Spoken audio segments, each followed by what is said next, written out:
Taxi ஆப்பின் உத்தரவாதம். Trip cancellation இல்லை, extra payment இல்லை, நியாயமான கட்டணம். இதுவே ஃபாஸ்ட் ட்ராக் டாக்ஸி ஆப்பின் உத்தரவாதம். சென்னை பன்னாட்டு விமான நிலையத்தில் புறப்பாடு பகுதியில் போதிய காவலர்கள் இல்லாததால் பயணிகள் சிக்கலில் தவிக்கிறார்கள். கூடுதல் விவரங்களோடு செய்தியாளர் பாலவெற்றிவேல் இணைந்திருக்கிறார். பாலவெற்றிவேல், எவ்வளோ நேரமாக பயணிகள் காத்திருக்காங்க? நிலைமையை சீர் செய்ய என்ன நடவடிக்கை எடுத்திருக்காங்க?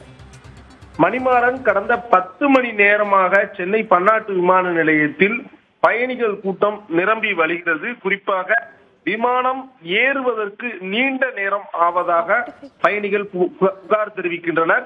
சென்னை விமான நிலையத்தை நாள்தோறும் 50,000த்திற்கும் மேற்பட்ட பயணிகள் பயணிக்கின்றனர். முக்கிய நாடுகளுடைய தலைநகரத்திற்கு இணைப்பு ஒரு விமான சேவையை சென்னை விமான நிலைய நிர்வாகம் வழங்கி வரும் நிலையில சென்னை விமான நிலையத்தினுடைய பன்னாட்டு விமான நிலையத்தின் புறப்பாடு பகுதியில் கேட் நம்பர் 10 மற்றும் 5 ஆகியவை மூடப்பட்டிருப்பதாக கூறப்படுகிறது.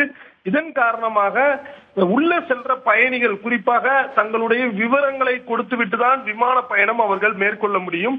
ஆனால் விவரங்கள் கொடுப்பதற்கு பாஸ்போர்ட் மற்றும் எங்கு செல்கிறோம், ஆதார் உள்ளிட்ட விவரங்களை மத்திய தொழிற் பாதுகாப்பு படையினரிடம் வழங்கும் அந்த நேரம் மிக அதிக கால அவகாசம் பிடிப்பதாக கூறப்படுகிறது.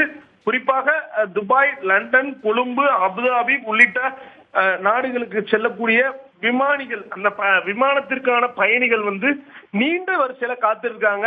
சென்னை பன்னாட்டு விமான நிலையத்தில் புதிதாக திறக்கப்பட்டுள்ள அந்த விமான நிலையத்தின் வெளியே கிட்டத்தட்ட 300க்கும் மேற்பட்ட பயணிகள் கடந்த ஒரு 5 மணி நேரத்திலிருந்து 10 மணி நேரமாக காத்திருக்கின்றனர். அதனால் பயணிகள் கடும் சிரமத்தை சந்திக்கும் நிலை ஏற்பட்டுள்ளது.